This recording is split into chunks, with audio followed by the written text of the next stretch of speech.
Zaczynamy Ibizę. Mocno rozpoczęcie. Puknięte szkło i szpital.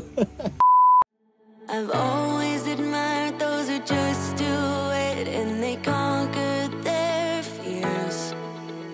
They fall back down and they keep getting up and they try to steer clear. I'm afraid. Oddajemy już auto, ruszamy na prom i płyniemy na Ibizę. No i jesteśmy już w porcie i tutaj jest statek. Co? Nie, to jest statek, którym przez nas będziemy płynąć właśnie na Ibizę. Mamy jakieś 6,5 godziny. Niestety stała się zła rzecz. W restauracji, jak byliśmy, Dawidowi ktoś ukradł torebkę, gdzie miał tam dokumenty, pieniądze i coś tam jeszcze.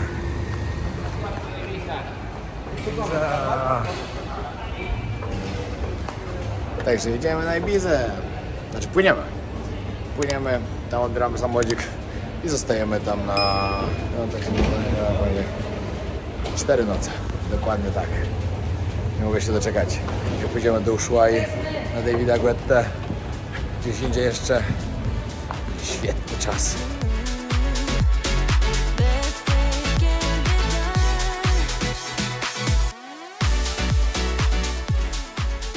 Teraz wam pokażę, jak wygląda statek, ale to chyba taki typowy. Się pływało też. Nie wiem, gdzieś tu nie ma, gdzie indziej cześć. Taki typowy, jak pływałem gdzieś do Irlandii albo do Anglii, jak się płynęło. To jest restauracja z bufetem. U nas sobie kolację zjeść. 22:30, to my już jeść nie będziemy, idziemy typowo spać. Żeby jak najbardziej wykorzystać ten sen. To 6 godzin, które mamy. No i powiem wam, ile nas wyniosło to. Zapłaciliśmy po ile, Dawid? Po 20 euro? 23, no. Po 23 euro, ale 3 euro musieliśmy dopłacić po prostu za to, żeby dostać taką kartę, żeby spać w miejscu, gdzie jest ciemno i rozkładane fotele. Także całkiem dobra cena. A dlaczego wzięliśmy statek, a nie samolot? Ze względu na to, że z samego rana jesteśmy na Ibizie. Mamy calutki dzień. Samolot był tak, że bylibyśmy jutro, w nocy dopiero na Ibizie. No i ceny dużo wyższe, także zdecydowanie bardziej nam się opłacało to wziąć.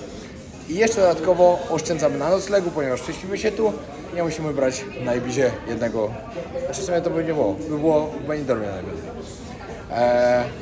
No, podwójna oszczędność. Chcieliśmy się wykąpać, no to proszę bardzo, tutaj basenik. Nie ma pryszniców, ale jest basen. A, akurat jest kratka rzucona, żeby się nie kąpać. Ale na uparciocha wleciał. Aha. Dobry plan. Ale Ciekawe, czy to będzie bardzo wiało. Pewnie tak.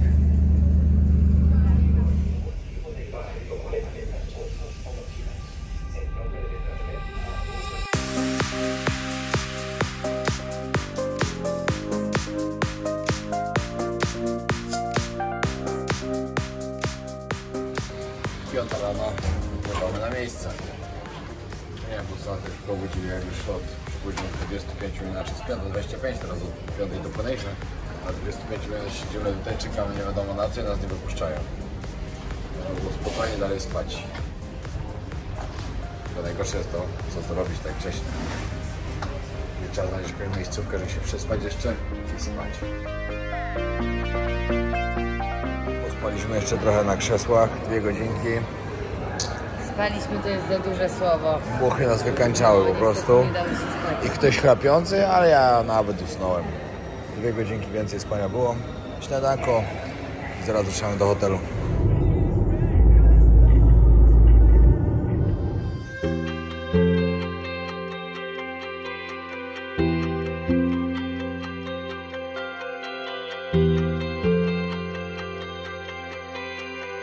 Dobra, Dawid nam teraz opowie sytuację. Jesteśmy już na Ibizie. Apartamentu jeszcze nie mamy, ale jest. Podobno. Podobno jest. Ktoś tam powiedział, Podobno że jest. Ale wyobraźcie sobie sytuację taką i uważajcie na to, bo może wam się też tak zdarzyć, że mieliśmy wynająć dom, który był na Airbnb, tak? Czy tak jak historią to był? było nawet chyba na Bookingu, albo na Bookingu, albo na Airbnb. Tak, dom, którego w ogóle nie było. Mamy szczęście, że Dawid ma tutaj kolegę i pojechał sprawdzić, bo podejrzana cena była, bo on był tańszy niż te wszystkie chyba, nie? Co No, byśmy parę dali. stówek tańszy był, no. No i to było już podejrzane, bo jest sezon, a tutaj nie ma coś, że jest tak dużo tańsze. I kolega Dawida pojechał sprawdzić, a domu po prostu nie było. Nie ma. W miejscu, w którym miał być. Także pamiętajcie, żeby weryfikować. Ale jak ludzie mogą to zweryfikować sobie?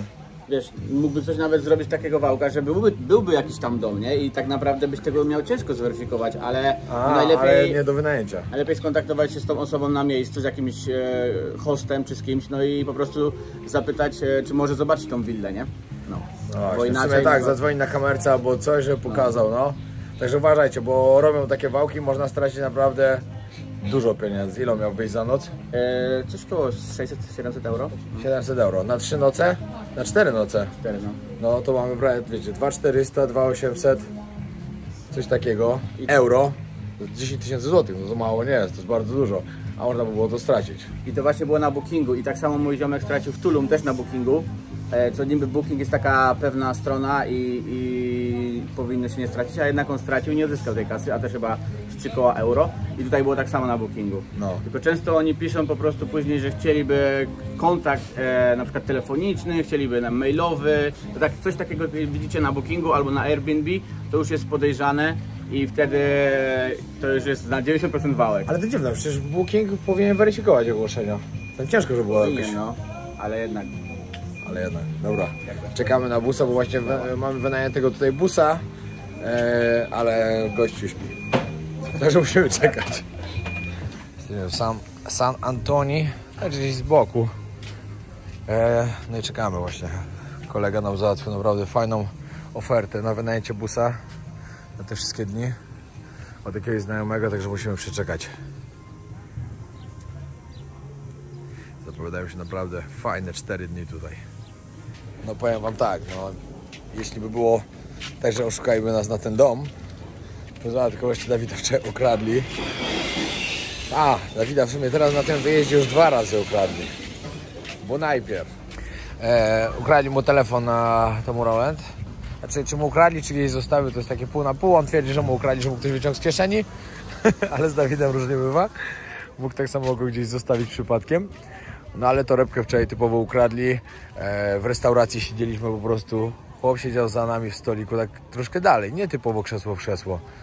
Jak mu się udało to wyciągnąć w ogóle, że ta torebka leżała na ziemi. O, idziesz się kąpać? Co ty gadasz?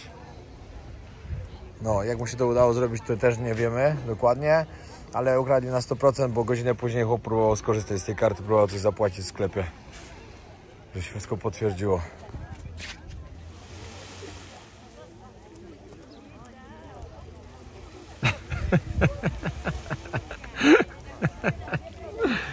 Paweł jedyny, gdzie wchodzi do wody, tak jest co najmniej 30 stopni w jacuzzi. Wiedziałem, że nie wejdzie. Jednak się odechciało. Nie, brudna, co nie? Nie ma co wchodzić. Z racji tego, że na Ibizie ceny są kosmiczne po prostu w restauracjach. Także jakieś śniadania, obiady, kolacje pewnie nie. Jemy w domu, mamy apartament z kuchnią. Także dużo łatwiej będzie po prostu kupić coś w Lidlu i sobie zrobić Piwko. też.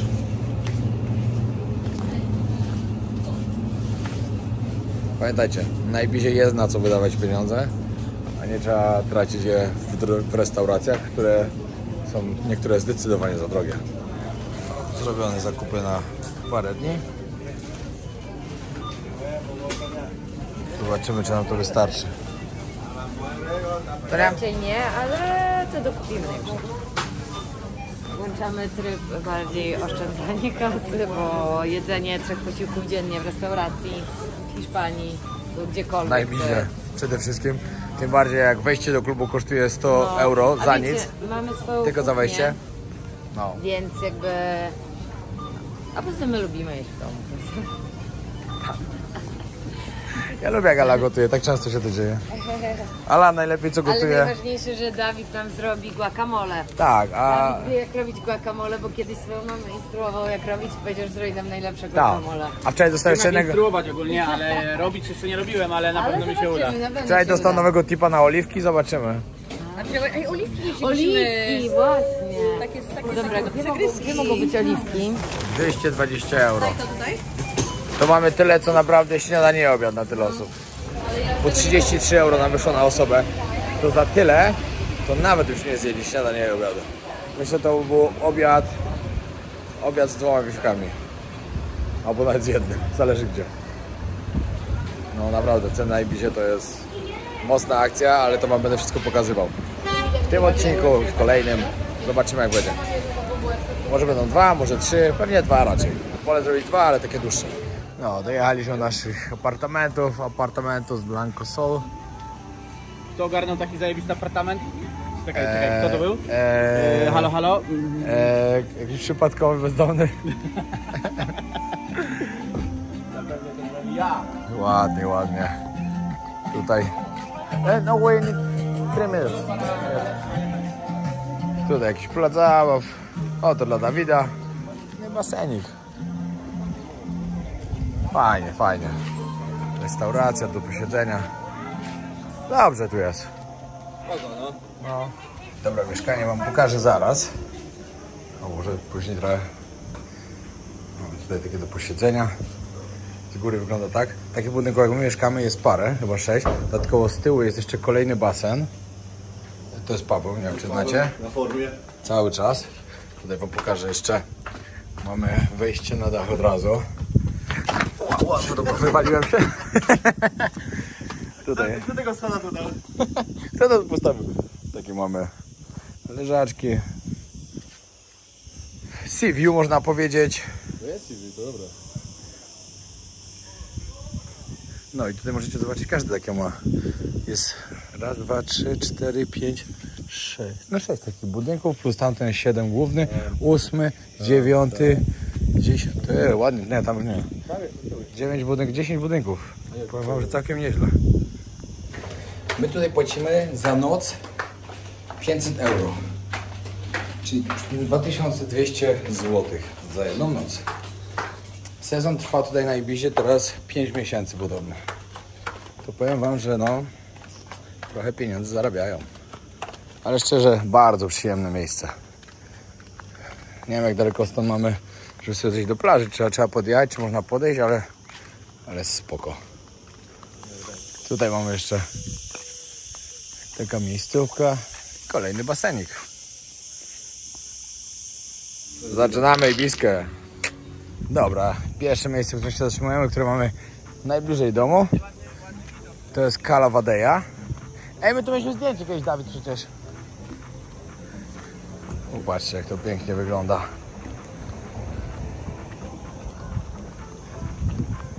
Mieliśmy jutro brać wódkę właśnie na cały dzień, ale stwierdziliśmy, że mamy za mało czasu i szkoda nam tak marnować.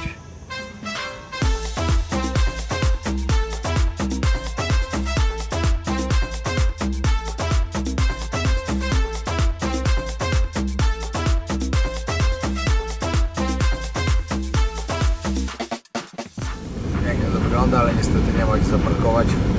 Jest tyle ludzi wszędzie. Jeżeli idziemy na drugą taką plażę, która w sumie mi się najbardziej podoba ze wszystkich.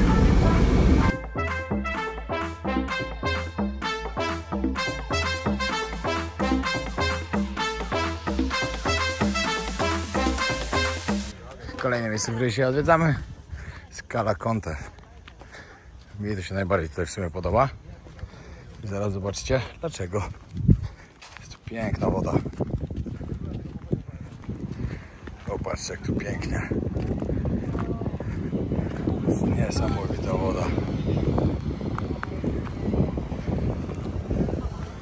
Popatrzcie.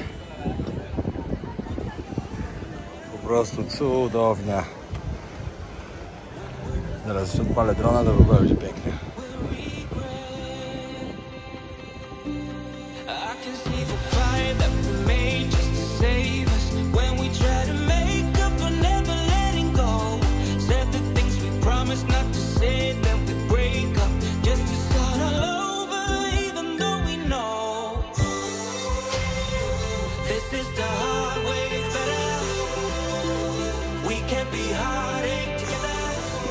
Niesamowita jest tutaj ta woda.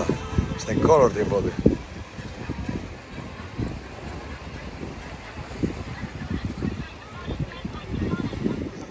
idziemy sobie teraz usiąść gdzieś tam do jakiegoś baru czy restauracji. Trochę posiedzieć, popodziwiać. To jest tak ładnie, że aż przyjemnie się po prostu siedzi i patrzy. Oczywiście fajnie by było mieć jeden z takich jachtów albo łódkę, katamaran, cokolwiek, ale i tak jest fajnie. Ja na Ibizie jestem już 4. raz, prawdopodobnie 4. 4 albo 5. Chyba 4. Zawsze było fajnie. Nawet raz jak byłem, to były jeszcze czasy zarazy. Było wszystko zamknięte prawie. Ale powiem wam tak, przy takich widokach, jakie tutaj są, to nawet jak te imprezy były pozamykane, to i tak było fajnie.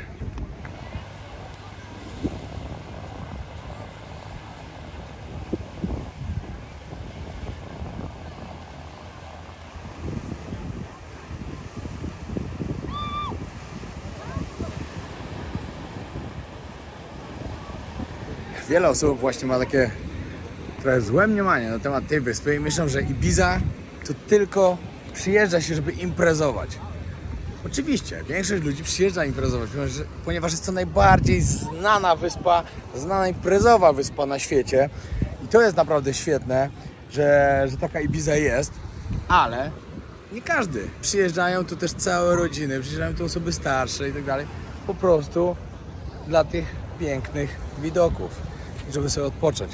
To, co są imprezy, to jedno, ale też jest druga strona, ta piękna. W sumie imprezy też są piękne, ale nie dla każdego.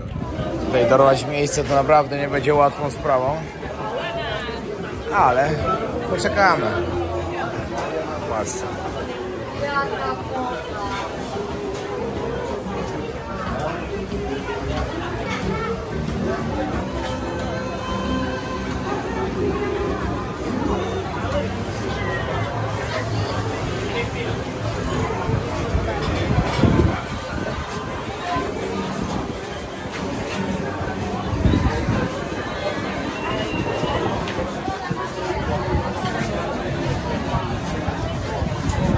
DJ-ka, zaraz DJ będzie grał.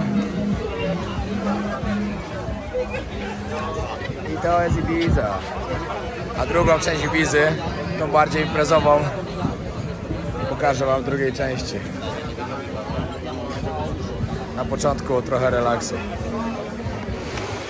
Znaleźliśmy kawałek kamienia dla nas, gdzie można się ulokować. Korzystamy. Woda to tu jest tak cudowna. Nawet nie jest taka zimna. Znaczy Paweł twierdzi, że jest, ale ja twierdzę, że nie. Dla niego każda woda jest zimna. O, a właśnie, no zapomniałem. Kurde. Niestety trzeba na to uważać, bo YouTube od razu łapie to. Jako nagość. A tutaj jest dużo nagości. Tu było pięknie. Tą plażę to wam polecam chyba najbardziej ze wszystkich. Przynajmniej mi się tu najbardziej podoba. Dawid, masz jakąś lepszą plażę? Kalabasa, Kalatarida i Kalawadeja, jeszcze te 3. Dobra. Nie, 3 Esvedra. Dobra, ale ta jak dla mnie jest zdecydowanie najlepsza. Przynajmniej woda jest tutaj tak piękna, że szok. A teraz jedziemy do chaty szybko, na chwilę i ruszamy do beach baru. Ten beach bar jest taki najbardziej popularny tutaj? Ocean Beach, no taki dla Angoli najbardziej myślę. No, idealnie dla nas. Za chwilę wam pokażemy, co tam się dzieje. Czyli teraz z trybu odpoczynek, tryb imprezka. Tutaj fajnie, bo w okolicach tej plaży jest naprawdę ogromny parking. Jest darmowy, także to jest naprawdę spoko. Wszędzie macie kosze, pamiętajcie, zbierajcie ze sobą śmieci. Nie śmiećcie na plażach. Bo jak ma być pięknie, to ma być pięknie, a nie jak w Indiach albo w Jemenie. Dobra, wyjamy do beach baru. O, Ibiza. Tu czy tu? Dzisiaj jest jakaś impreza z Shane. No i wchodzimy. Wejście tutaj kosztowało 45 euro. Bardzo dużo. No ale to jest też bardzo konkretna impreza. Patrzcie, co tu się dzieje.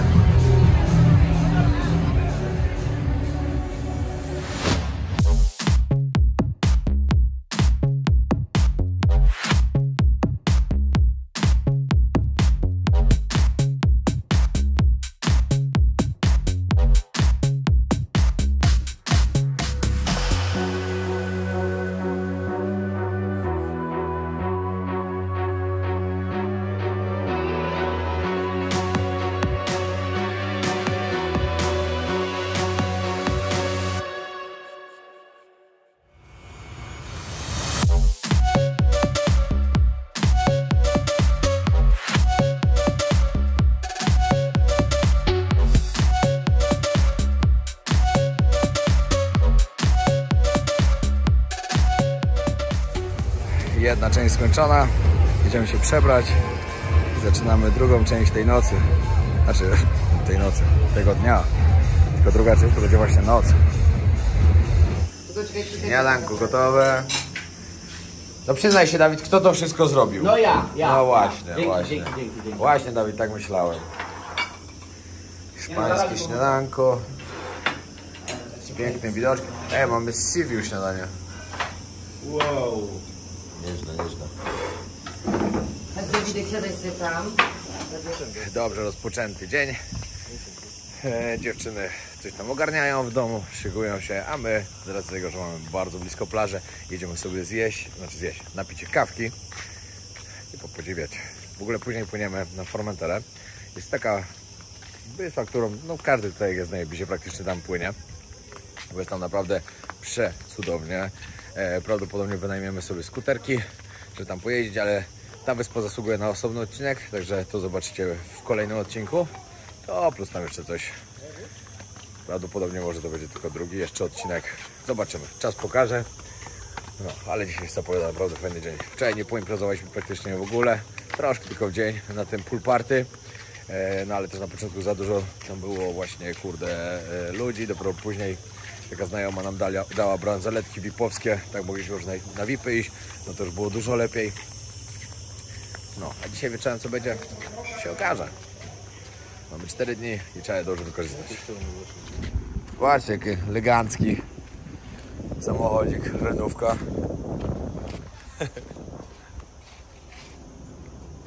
Pasowałby Pawłowi taki na pewno.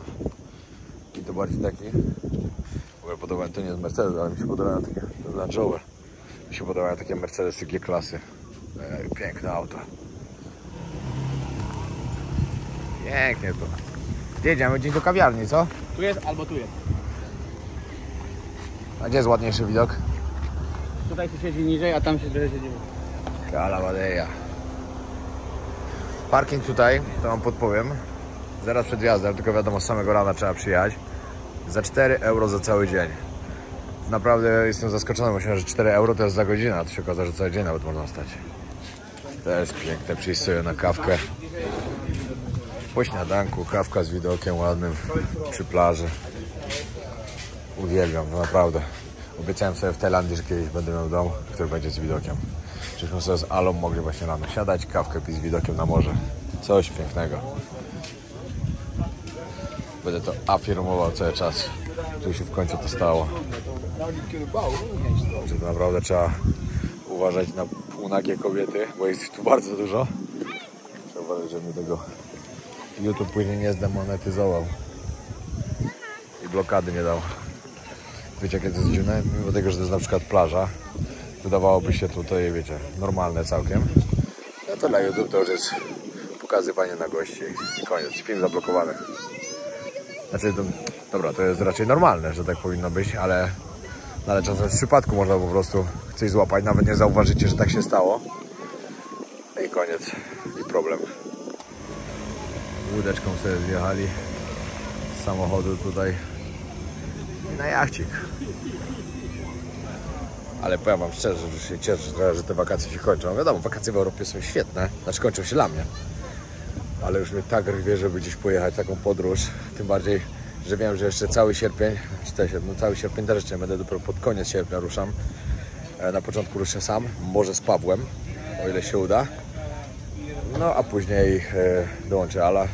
Przez kolejne 1,5 miesiąca do połowy listopada będziemy razem podróżować. I później do końca roku znowu będę podróżował sam po takich bardziej hardkorowych krajach. Jeszcze jedną ważną sprawę chciałbym poruszyć ze względu na to, wiecie, wracamy teraz na obóz, będzie kolejny obóz na My Camp, 11 już ponad 2 lata robimy ten obóz, jest po prostu niesamowicie sukces. Pamiętajcie, że obozy Muay Thai u nas w Tajlandii są dla każdego, każdy może przyjechać, nawet jeśli nigdy nie trenował Muay Thai. Nasze obozy na My Camp są obozami, gdzie przyjeżdżacie się dobrze bawić, przyjeżdżacie, żeby zobaczyć Tajlandię, poznać smaki Tajlandii, pobawić się dobrze i dodatkowo potrenować Muay Thai. Chyba że jesteście zawodowcami lub trenowaliście kiedyś, no to właśnie na początku te treningi, a później wszystko inne. Zawsze dzielimy się na 3 grupy zaawansowania. Mamy początkujących, tych, którzy dopiero zaczynają lub przyjechali po prostu dla zabawy, spróbować sobie lub chcą zacząć Muay Thai. Później ci, którzy już robili coś, ci co nieco już wiedzą, mają pojęcie. No i trzecia grupa, ci, którzy naprawdę, wiecie, już sobie radzą, chcą zrobić dobre sparingi i tak dalej. Także nie musicie się niczym martwić. Dodatkowo te obozy są świetną zabawą, pięknym zwiedzaniem Tajlandii. Także teraz, jak będzie obóz, zaczynamy od 4 do 18 sierpnia. Jeśli można jeszcze na last minute przyjechać, pamiętajcie, jak coś to daj znać, ty czy ty. Jeszcze mamy okazję, są jeszcze 2 miejsca wolne. I będą ruszały zapisy właśnie na styczeń, na 2 obozy, na luty, na 1 obóz, w drugich 2 tygodniach lutego i na kwiecień. Tak, żeby w międzyczasie był Songkran, czyli tajski Nowy Rok. Jak ktoś wie, co to jest, to wie, że jest super. Także musimy wtedy zrobić obóz, żebyście mogli przyjechać i świętować tajski Nowy Rok razem z nami i z Tajami. A to są 3 dni świetnych imprez. Także na stronie www.nagmuaycamp.com od sierpnia będą startowały zapisy. Moi kochani, koniec tego odcinka. Dziękuję bardzo, że oglądaliście. Zapraszam Was na kolejny odcinek z pięknej wyspy Formentera. Jeśli ktoś był, wie, że na pewno będzie warto go zobaczyć, bo myślę, że to jest tak cudowne miejsce, że po prostu świetnie będzie Wam pokazać. No i co? Jeszcze parę dni najbliżej, trochę się jeszcze będzie działo. Także zapraszam na kolejny odcinek. Następnie lecimy do Paryża, później Saint-Tropez i wracamy do Tajlandii. Także śledźcie na bieżąco kanał Podróże Wojownika. Jeśli jeszcze nie subskrybujesz kanału, a chcesz mi pomóc dojść do mojego celu, czyli do 1 000 000 subskrypcji, bardzo proszę, naciśnij ten przycisk i daj znać, jak się podobało. Pozdrawiam serdecznie.